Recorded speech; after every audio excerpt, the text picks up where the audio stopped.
Hi everyone, in front of me I've got Xiaomi 12S Pro, and let me share with you how to change the screen timeout on this device.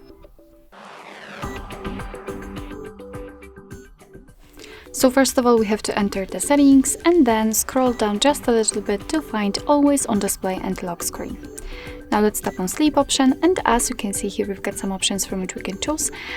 So we can set either 15 or 30 seconds, which are relatively short options, and 1 to 5 and 10 minutes. So currently I've got 5 minutes option applied. As you can see, this option is marked. So all we have to do is to tap on the option we would like to use. So I'll pick 10 minutes, and as you can see, it is immediately notified right here, which simply means that from now on, after 10 minutes of an activity, this device will black out. Alright, so basically that's all. This is how to change the screen timeout in your Xiaomi 12S Pro. Thank you so much for watching. I hope that this video was helpful, and if it was, please hit the subscribe button and leave the thumbs up.